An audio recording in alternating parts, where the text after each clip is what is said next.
Jammu and Kashmir में सभी party बोला कि हमारा राज्य के जो अलग मर्यादा था। आपकी पार्टी क्या बोल रही है? हमारा पार्टी बोलती है कि इस पर अमित शाह जो करेगा उसको खिलाफ करना। मैं कभी बोलूंगा नहीं कि तृणमूल कांग्रेस जीते, मगर मैं बोल गया तो कहेंगे नहीं नहीं हम हार जाएंगे। मैंने पीडीपी पीपल्स डेमोक्रेटिक पार्टी का बात किया। अब्दुल गनी लोन जिनको अलग पार्टी है वो भी बोला disappointing. And Jammu and Kashmir में सभी पार्टी बोला कि हमारा राज्य के जो अलग मर्यादा था। आपकी पार्टी क्या बोल रही है? हमारा पार्टी बोलती है कि इस पर अमित शाह जो करेगा उसको खिलाफ करना। तो मैं कभी बोलूंगा नहीं कि तृणमूल कांग्रेस जीते, मगर मैं बोल गया तो कहेंगे नहीं नहीं हम हार जाएंगे। तो ये स्थिति है कि आप ऐसे एक तो सुप्रीम कोर्ट का राय आया जिसमें जम्मू एंड कश्मीर में कोई खुशी नहीं है।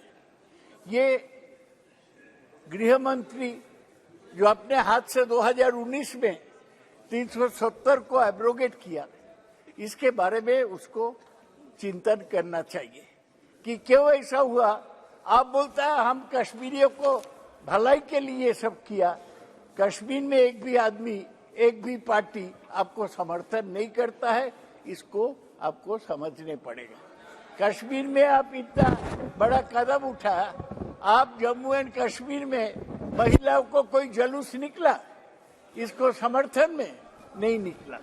सर और एक मंत्री खड़ा हो गया। ये क्या तरीका हो गया? सर मैं बोलने से उठ जाएगा क्या? एक जगह 3 मंत्री खड़ा हो जाता, अच्छी बात है। सर तो मुझे ये कहना है कि जम्मू एंड कश्मीर के बारे में अधीर चौधरी काफी बातें उठाया। उन्होंने उठाया कि लद्दाख के साथ जो अक्साई चीन है वो अभी चीन का कब्जा में है। अधीर चौधरी ये भाषा प्रयोग किया। उन्होंने बताया कि आप तो बड़े पहलवान हैं, चीन से अक्साई चीन छीन लो। काराकोरम हाईवे जो कश्मीर के बीच से जाता है वो अपना हाथ में ले लो। पीओके अगले दिन मंत्री जी जो फर्स्ट अमेंडमेंट लाया उसमें पीओके के लोगों के लिए 2 सीट अपने रिजर्व किया और पीओके से जो भाग के आए और कश्मीरी माइग्रेंट के लिए 2 सीट रिजर्व किया और पीओके के लिए 26 सीट वहां पर जम्मू कश्मीर असेंबली में खाली रहेगा, ये घोषणा किया गया। लेकिन कब पीओके हमारा आएगा? आपको बोलने से सर अमित शाह जी बोलते हैं ये नेहरू के समय चला गया था और हम श्यामा प्रसाद के रास्ता में चल के हम इसको उद्धार करेंगे। कब करेंगे? कब चुनाव करेंगे? कब पीओ को लेंगे? ये बताइए सर।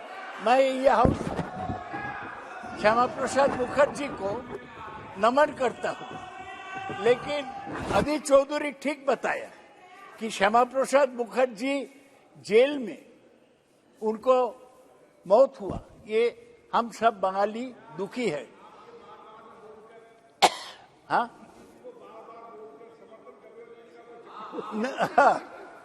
सर हम नमन करते हैं, लेकिन ये बात तो सही है आजादी के लड़ाई में श्यामा प्रसाद बाबू एक दिन के लिए भी जेल नहीं गए थे और वो एक तो श्यामा हक फजलुल हक से मिलके एक मंत्रिमंडल, वो मुस्लिम लीग थे, उससे मिलके एक मंत्रिमंडल चलाते थे।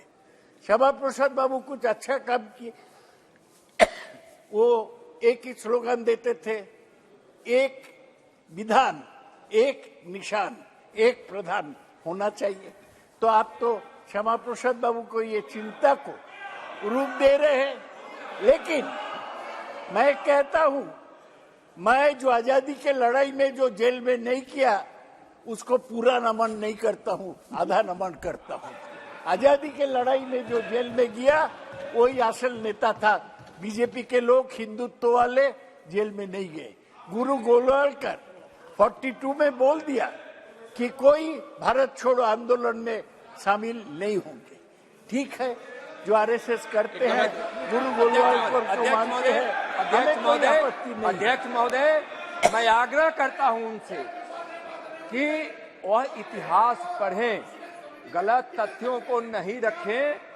उस समय भारतीय जनता पार्टी नहीं थी, लेकिन जिस प्रकार से भारतीय जनता पार्टी का जो इरादा माननीय सदस्य यहाँ का नहीं, उसके बारे में विचार ऐसा इरादा और सोच रखने वाले आजादी की लड़ाई में बढ़ चढ़ कर व्यक्तिगत रूप से उनका आचरण, व्यवहार और त्याग करते थे।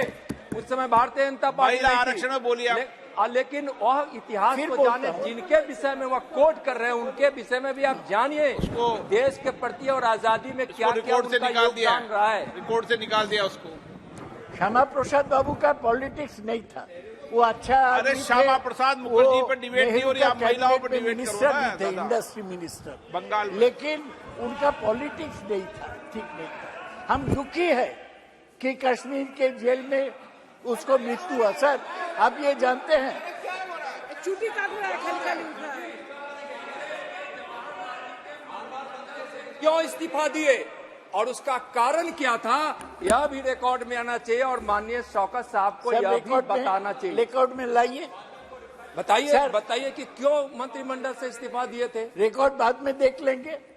सर, मुझे ये कहना है कि अमित शाह जी पहले से कह रहे हैं कि हमारे पार्टी का 3 स्लोगन था, राम मंदिर, कश्मीर में 370 बाद और यूनिफॉर्म सिविल कोड। एक राम मंदिर का ऑर्डर सुप्रीम कोर्ट से मिल गया, वो बन रहा है। कश्मीर भी अब कर पाए हैं, यूनिफॉर्म सिविल कोड भी इस पर वो जंप करेंगे, क्योंकि यही बीजेपी का कम्युनल बोले, सांप्रदायिक बोले, डिवाइसिव बोले एजेंडा है। हम इसको खिलाफ है, हम अकेला रहेंगे तब भी इसको खिलाफ करेंगे। सर हमको बोलने दिया जाए। इतने वरिष्ठ सदस्य क्या बोल रहे हैं? यूनिफॉर्म सिविल कोड हमारे संविधान निर्माताओं ने हमारे गाइडिंग प्रिंसिपल में रखी हुई बात, जिस चीज को आप जिसको भगवान मानते हैं, वो जवाहरलाल नेहरू ने हमारे गाइडिंग प्रिंसिपल में रखा है, डायरेक्टिव प्रिंसिपल्स में रखा है। वो संविधान निर्माताओं ने रखा है कि आने वाले दिनों में देश के विधानमंडल और देश के संसद मंडल किस दिशा में चलने चाहिए। इसलिए ये इनको मालूम नहीं है कि वो क्या बोल रहे हैं। और इसी प्रकार से अगर बात करनी है तो इस विषय पर महोदय मैं चर्चा करने के लिए तैयार हूं, अगर इस विषय को आप अनुमति देते। अगर इसी तरह से बात करनी है तो जिन्होंने भारत को तोड़ा वो मोहम्मद अली जिन्ना किस पार्टी के नेता थे? किस पार्टी के नेता थे? और मान्यवर उस वक्त तो, आज इनको मालूम नहीं है, श्यामा प्रसाद बाबू न होते, उन्होंने भंग न करा होता तो आज पश्चिम बंगाल भारत का हिस्सा न होता। कांग्रेस की डिजाइन से तो पश्चिम बंगाल बांग्लादेश में चला गया होता, पाकिस्तान में चला गया होता। श्यामा प्रसाद बाबू थे जिन्होंने भंग करा, इसके कारण आज बचा हुआ बंगाल भारत का हिस्सा है। ये क्या इतिहास पढ़ा रहे हैं? मैंने इतनी विकृत दृष्टि से इतिहास का इंटरप्रिटेशन नहीं देखा है। दूसरा बंग केवल और केवल श्यामा प्रसाद मुखर्जी के कारण हुआ।